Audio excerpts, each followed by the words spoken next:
익선동이 좀 많이 떴죠. 요즘에 젊은 친구들이 많이 가는데 익선동이 뜬 이유가 그 각 길과 거리에 요즘에 뜨는 것들을 보면 핫플레이스라고 하는 데가 익선동, 경리단길, 삼청동길, 신사동 가로수길 길과 거리로 다 떴거든요. 사람들이 요즘에 왜 이렇게 다 골목길이 있는 핫플레이스로 갈까요? 과거에는 실내 쇼핑몰 같은 데가 핫플레이스였다가 쇼핑몰의 복도와 이거의 차이는 뭐냐면 하늘이 있냐 없냐의 차이예요. 가장 큰 차이가. 복도도 밝지만은 거기 형광등 불빛이 있는 데고 골목길은 햇빛이 있거나 달빛이 있는 곳이죠. 그리고 익선동 같은 데는 몇 발자국만 걸어도 새로운 가게들이 계속 나오는 거예요. 맞아. 변화도 많고 조금만 가면은 골목에 갈림길들이 생겨나기 때문에 새로운 풍경들이 계속 연출되죠.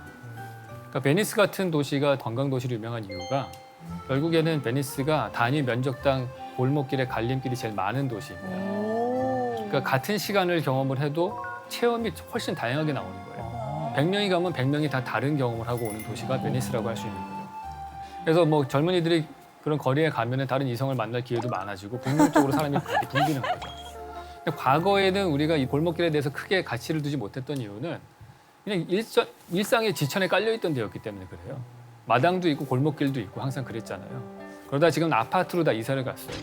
그렇기 때문에 아파트는 가면은 골목길 없이 복도만 있고 주로 다 다른 집에 갈 때 엘리베이터 타고 이동하고 그러다 보니까 그런 공간에 대한 욕구가 훨씬 더 많이 생기는 거죠. 이게 길거리에 이런 가게들이 많아져야 되는데 현재 이 도시의 문제 중에 하나가 뭐냐면은 스마트폰이 활성화되면서 온라인으로 우리가 물건을 많이 사니까 길거리 실제로 물건 파는 가게들이 점점 사라지고 있어요. 지금 남아있는 건 식당밖에 없어요. 맞아. 제가 길을 걸으면서 가게들이 다양하게 배치가 돼 있고 풍경이 바뀌어야지만 사람이 걷게 된다고 했는데 길거리에 가게가 많이 사라진다는 얘기는 점점 안 걷게 되는 거거든요. 식당도 이제 얼마 안 있으면 거의 사라질 거예요. 그냥 배달의 민족 일을 너무 열심히 하기 때문에 다 배달시켜 먹으면은 굳이 내가 비싼 임대료를 내고 1층에 있을 이유가 없어지는 거예요. 사실은 이 도시가 삭막하고 거기 길거리엔 편의점만 남아있는 그런 도시가 될 가능성이 많다 볼 수 있어요. 그러니까 그 사람이 사는 어떤 주거 환경들이 이런 문화적 현상으로 나타납니다. 우리나라도 보시면은 지하철을 타면은 항상 이렇게 이어폰을 끼고 계신 분들이 많잖아요. 그 이유가 그런 너무나 퍼블릭한 공간 안에서 자기만의 공간을 만들고 싶어서 그러는 거예요. 힙합 가수 하면 어떤 아이템들이 떠오르나요? 힙합. 금리빨. 그렇죠. 금리도 있고 네. 그 목걸이도 막 큰 거. 네, 그쵸. 큰 바지. 큰 옷. 큰 옷. 그리고 후드티 같은 것도 많이 맞아요. 이 사람들이 가난한 슬럼가에서 자라난 사람들이고 거기서 나온 음악들이잖아요, 대부분 다. 자기만의 사적인 공간이 없어요. 그러니까 내가 프라이빗한 공간을 갖기 위해서는 모자를 뒤집어 써야 되는 거예요, 후드 모자를. 후드티 뒤집어 쓰면은 요만한 내 방이 하나 만들어지는 거거든요. 와. 다 자기의 공간을 확보하기 위한 그런 거라고 볼 수 있어요. 그러니까 젊은이들이 보통 집보다 차를 먼저 사잖아요. 맞아. 그 차는 사실은 이 사회에서 가장 손 씻고 싸게 내 방을 소유할 수 있는 방법이거든요. 근데 차를 사면 맨 먼저 하는 게 뭐예요? 내가 딱 차를 샀어요. 기름 넣잖아요. 네? 네, 저 같은 경우는 차를 먼저 사면 하는 거는 선텐지를 바릅니다. 그 이유가 선텐지를 발라야지 내 방이 더 프라이빗해지기 때문에 그런 거예요. 7, 80년대 때 선텐이 금지돼 있다는 커튼도 달고 막 그랬거든요. 네. 그런 것들이 결국에는 우리가 지금 처하고 있는 상태에 나만의 프라이빗한 공간을 만들고 싶어서 그러는 거거든요. 요즘 학생들의 핫플레이스는 코인 노래방입니다. 진짜요? 네. 그러니까 한 1,000원 내면은 2, 30분 정도를 자기 방을 가질 수 있는 거예요. 애들이 학원에서 학원을 떠돌잖아요, 계속. 그 사이에 잠깐 짬이 나는 시간에 내 프라이빗한 공간을 사기 위해서 가는 거죠. PC방 가는 것도 사실은 아이들이 몇천 원짜리 용돈으로 자기 또래들끼리만 모일 수 있는 방을 사기 위해서 가는 거라고 볼 수 있어요. 요즘 애들 보면은요, 학원에 5분 봤는데도 문자가 날라와요.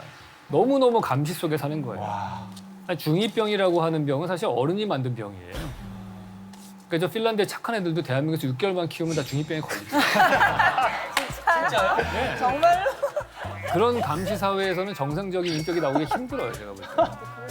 제일 꼭대기층이 제일 높은 권력을 가진다는 거예요. 그러니까 요즘에 루프탑 카페 같은 것들이 인기잖아요. 현대 도시 안에서 가장 손쉽게 다른 사람의 시선을 피할 수 있고 올라가서 내려다보면서 권력을 가질 수 있는 공간이 루프탑 카페입니다. 높이 관점에서 보면은 제일 높은 데가 결국에는 제일 권력자의 자리가 되는 거예요. 그래서 딴 사람들이 잘 못 보고 나만 딴 사람을 볼 수 있기 때문에. 그래서 사무실에서 부장님한테 껴안은 다음에 깨주고 나서 그다음에 옥상 올라가서 담배 피잖아요. 그러니까 회장님 방이 꼭대기인데 그거보다 더 높은 층에 올라갈 수 있는 그런 기회가 되는 거죠. 옥상 정원이라는 데가. 또 이런 재미난 연구 결과가 있어요. 낮은 건물에 사는 사람이 고층 건물에 사는 거주자보다 친구가 3배가 많다. 그런 얘기가 있습니다. 우리가 미국 사회를 보시면은 유독 보면 마이크로소프트, 애플, 구글, 아마존 같은 혁신 기업들은 다 캘리포니아 쪽에서 나오잖아요. 동부에서 혁신 기업이 나왔다는 얘기를 제가 별로 못 들어본 것 같아요. 그 이유가 뭔가 이렇게 생각을 해보니까 이 연구를 보고 제가 깨달았어요. 아, 캘리포니아 지진이 많아서가 아닌가. 지진이 많으니까 고층 건물을 못 짓고 집들이 다 1, 2층짜리 저층 주거에 사는 거예요. 그러니까 친구가 3배가 많은 거죠. 보면은 스티브 잡스 같이 성격 까칠한 사람도 위즈니악 같은 착한 사람 만나서 애플도 창업하고 그러는 거예요. 잡스가 만약에 맨하탄에서 태어났으면 아마 왕따였을 거예요. 그러니까 우리가 어떠한 환경에서 아이를 키우느냐가 그 아이의 미래도 결정하고 사회의 미래까지 결정한다는 거죠. 창의적인 생각에 더 우리가 더 생각을 해보면은 천정고도 되게 큰 영향을 미칩니다. 미네소타 대학에서 실험을 한 게 하나 있어요. 2.6m 높이의 천정고 교실에서 공부한 아이와 3m 천정고 높이의 공부한 아이를 실험을 했더니 3m 천정고에서 공부한 아이가 창의력이 2배가 높게 나왔어요. 딱 40cm 차이밖에 안 나는데 엄청난 결과의 차이인 거죠.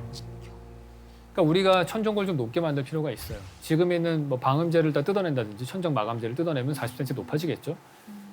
근데 예를 들어서 저 오른쪽 그림처럼 꼭대기층만이라도 이렇게 경사진 지붕도 만들고 다양한 형태에 만들 수 있잖아요.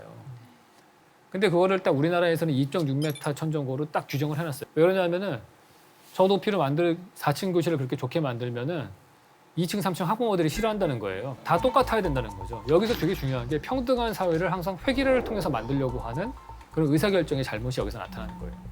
더 좋은 게 있어도 안 만들려고 그래요. 다양성을 만들어야 되는데 평등하지 않다는 거예요. 우리나라는 보시면은 아이들은 2.6m 높이의 교실에서 공부하고요. 집에 가면 2.3m 높이의 아파트에 살고 상가에 가면 다시 2.5m 높이의 상가에 갔다가 1.5m 공고 제실에서 왔다 갔다 하는 거예요. 그러니까 이 아이들이 창의력이 점점 없어질 수밖에 없다. 그런 얘기를 할 수 있을 것 같아요.